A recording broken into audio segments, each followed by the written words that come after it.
Senhor presidente, senhor relator, confesso que esse tema trazido, e é objeto, inclusive, do memorial que acabei de fazer chegar às mãos de Vossas Excelências, de apenas uma lauda frente e verso, é um tema que, de certa forma, me constrange.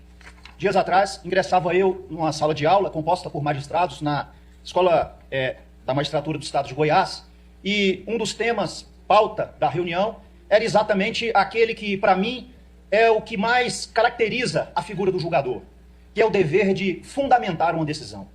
Entregamos nós ao julgador, entregamos nós, a sociedade, ao julgador, o poder-dever de decidir sobre a vida de alguém. E esse poder-dever, ele não é entregue em vão. Ele é submetido, minimamente, a uma necessidade de fundamentação. E questionávamos em sala de aula o significado dessa fundamentação. O que significa fundamentar? A importância desse tema é tão relevante, que agora a nossa Constituição previu, no artigo 93, inciso 9, o dever da motivação, ou melhor, o dever da fundamentação. Mas não só, digamos, compeliu o magistrado a fundamentar uma decisão, como talvez é o único artigo da Constituição que determina o dever de fundamentação e aflige a ele uma pena ou uma sanção, que é a nulidade. Toda decisão judicial deve ser fundamentada sob pena de nulidade. Veja que nós não encontramos em nenhum artigo da Constituição algo assemelhado. Uma conduta esperada e digamos assim, um sancionamento do mesmo tipo ali previsto. E questionando com os colegas magistrados o significado da fundamentação, foi unânime, senhores julgadores, o entendimento de que fundamentar não é utilizar-se de simples palavras ou de palavras quaisquer a pretexto de justificá-la. Fundamentar perpassa a formalidade e ingressa na seara material, no sentido de ser necessária a explicitação das razões de fato e de direito com base empírica idônea. Isso, sob o aspecto acadêmico e teórico, é muito bonito de se falar. Na sequência, entreguei a cada um dos magistrados uma decisão semelhante a esta, sem indicar, evidentemente, o órgão prolator da decisão. E reuni os magistrados em grupo para que eles apontassem e indicassem se aquela decisão estaria ou não fundamentada de acordo com aquilo que eles desenvolveram no plano teórico e daquela concepção que eles têm de fundamentação. E esse memorial que entreguei a Vossas Excelências, com esse destaque em azul ao lado, foi até inspiração de um dos grupos que, ao analisar a sentença, fez as observações que, coincidentemente e praticamente, são as mesmas que desenvolvo aqui nessa decisão.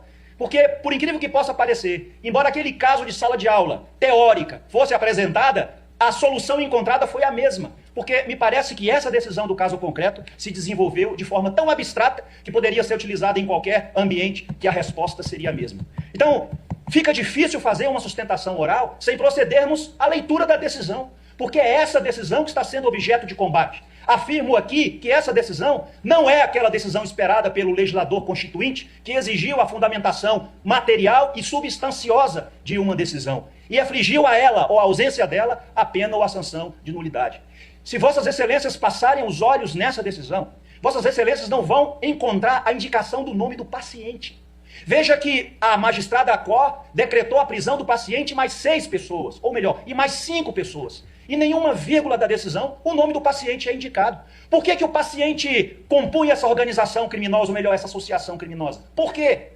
E neste caso, o princípio da individualização deveria ter sido observado porque compõe o elemento fundamentação. Como admitirmos uma fundamentação efetiva, senhor presidente, se sequer há uma individualização das condutas? Aliás, para a defesa é até difícil impugnar uma decisão como essa, porque não há como rebater uma possível acusação ou uma possível imputação a um fato criminoso pelo paciente. Eu tenho que ficar aqui no mundo da genericidade para questionar uma decisão judicial, quando a individualização é elemento necessário, não apenas para a aplicação da pena, mas também para decreto de uma prisão preventiva, que é a exceção.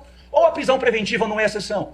Se a prisão preventiva não for exceção, então a regra é essa, então partamos para a regra e deixemos alguém sem o devido processo legal preso.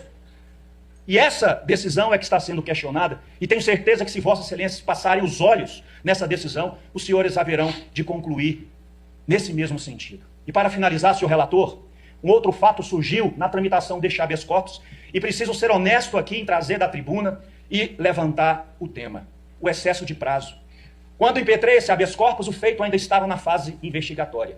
Na tramitação, sobreveio o término da investigação e a remessa dos autos ao judiciário para eventual oferecimento da denúncia. Pois essa denúncia não foi até hoje oferecida, senhor relator. Isso pode até parecer uma inovação, mas na verdade é uma espécie de aditamento ao habeas corpus. Porque o habeas corpus ele pode ser decretado de ofício por esse tribunal. E se Vossas Excelências fizerem uma consulta ao feito originário, Vossas Excelências irão perceber e tenho certeza que não deixarão passar essa ilegalidade. Então, esse é um tema trazido aqui da tribuna que merece apreciação por Vossa Excelência, porque se trata não apenas de um aditamento ao habeas corpus, aditamento esse sobre um fato que ocorreu após a sua impetração, mas também sobre uma possibilidade de aferição in loco, ao vivo e a cores, pela consulta no sistema por Vossas Excelências. Então, além dessa decisão não ter sido fundamentada, como manda a inteligência da Constituição, também o paciente se encontra preso há 3 meses, sem que a denúncia tenha sido oferecida, porque o feito no judiciário ficou de lá para cá, incompetência reconhecida de um lado, incompetência reconhecida de outro, e o Ministério Público, o seu procurador, ao final e ao cabo, aguarda uma manifestação, diligências da autoridade policial, e a denúncia até hoje não foi oferecida, ultrapassando e muito o lapso do artigo 46 do Código de Processo Penal, e nesse sentido, inclusive, trouxe à tona um julgado da lavra do desembargador Fábio, reconhecendo a ilegalidade em casos como tais. Então, por essas razões é que se pleiteia a concessão da ordem para revogar essa prisão preventiva, não apenas pela ausência da devida fundamentação do decreto prisional, mas também pelo excesso de prazo verificado durante o curso da tramitação deste writ.